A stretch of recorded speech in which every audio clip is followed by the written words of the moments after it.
Welcome to Awakening You channel. If you appreciate what we do, please support us. Thank you.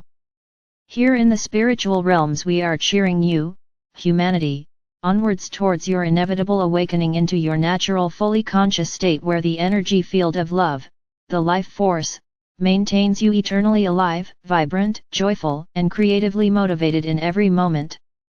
That state is the only state in which existence occurs. It is reality, your permanent presence in the presence of God, oneness with God in everlasting joy.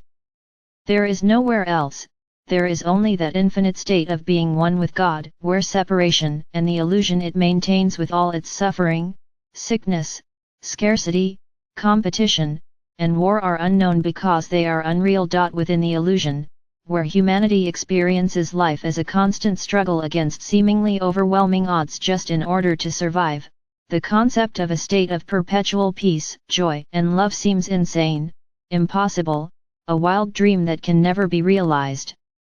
We, of course, keep telling you that this is not the case, that there is nothing but reality, and deep within yourselves you know that this is true.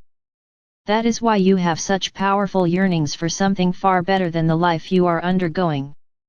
Those yearnings are the result of extremely brief flashes of memory of the intense joy of life in the eternal presence of God, flashes so brief that you often wonder if they are real. They are, but they have to be very brief because their energy for more than the briefest instant would overwhelm your physical forms. Of course you have never left God's presence. There is nowhere to go. However, you did build the illusion and immersed yourselves in it, making it appear very real, and since that moment, which truly occurred but a moment ago, you have been seeking the way home to reality, yearning to find the Holy Grail, the end of the rainbow, your soul mate, in fact the love that is God. Well, as we have so often told you, you are already there, never having left, and your only task is to awaken from the deep sleep in which all the horrific events of life on earth seem to be taking place. That task means letting go of all that you have built into your environment to protect you from love. All defenses, all barriers, psychological or physical, and the weapons you have invented and built to support them need to be taken down and discarded. You are all afraid of love. It appears to you to be a limitless commitment to give endlessly to others while depriving yourselves of anything you might value, including your lives, in a meaningless altruistic sacrifice. This extreme misconception is a major aspect of the illusion and has, over the eons, terrified you into rejecting love in favor of self-centered ambition that you hope will satisfactorily replace the irreplaceable love. There is only love. It is offered to you in every moment, but you are mostly unable to receive or accept it because you are clinging so tightly to all that is alien to it. If you would allow your hearts to open to receive it, all your fears and anxieties would dissolve, and instantly you would see that defenses of any kind and in any circumstances are utterly insane. However, within the illusion you have been trained to be suspicious, to view others as possible enemies, and so you expect to encounter enemies, and, miraculously, they appear. The only way out of this intolerable situation is to expect to meet friends and to offer only love to all with whom you interact. And that is difficult for you because, within the illusion, every culture and many religions believe that that is an insane way to behave. They then attempt to prove the insanity of it by pointing to the ever-ongoing wars and conflicts in which humanity has been engaged since the beginning of time. But the insanity is the expectation of betrayal, conflict, war, and the therefore seemingly essential need for weapons and defenses. Distrust breeds distrust, and your task in awakening is to let go of distrust and offer only love. Some of you are already doing this and finding that it works. Love flows and envelopes all in its path, and all you have to do is to allow it to flow through you. The free flow of love is a grassroots movement. It cannot start at the top with worldly leaders of any kind, political, commercial, national, ethnic, or religious, because all those leaders are in truth followers, desperately attempting to ascertain the mood and wishes of those they purportedly lead so that they can appear before them in a favorable light and maintain their privileged positions. And of course most of humanity has, over the eons, been well trained to be suitably subservient to these leaders, enabling these chosen or just lucky ones to remain in power.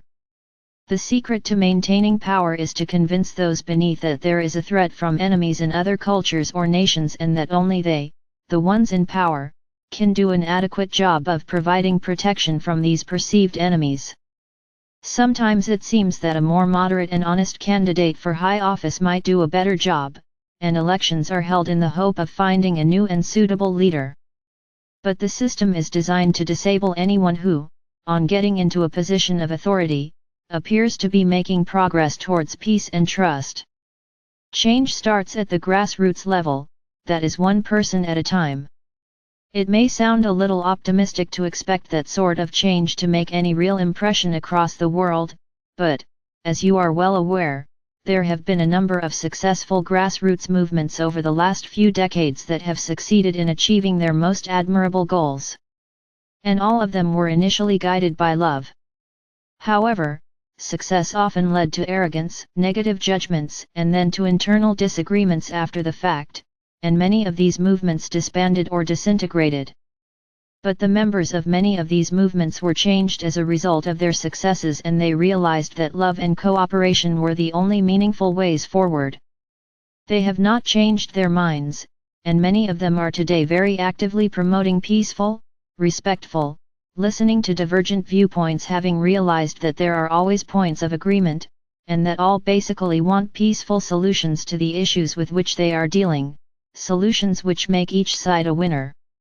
At the grassroots level, a refusal to engage in combat would result in the suspension of military engagements, and I can assure you that there are powerful movements in many parts of the world working most effectively towards this end. What you see and hear in the mainstream media are heavily censored reports that leave out all that would inspire and uplift you, as their intent is to maintain or intensify the level of fear that various governments depend on for their survival. But these grassroots movements working for peace and respect for all of humanity are growing in strength and effectiveness all over the world, very much helped by the prayers, meditations, and loving intentions of you light bearers and light workers, and by us as we too offer assistance and encouragement to all from here in the spiritual realms. The divine plan is for humanity to awaken, and absolutely nothing can prevent that from occurring. You are living in a wondrous age in which the illusion is already starting to dissolve, so keep on taking time out daily to enter your inner sanctuary to ask for guidance, assistance, and a love squeeze. I assure you that we will respond to each of you as you do so, because what you are doing is an essential aspect of this divine plan as it nears completion. Your loving brother, Jesus.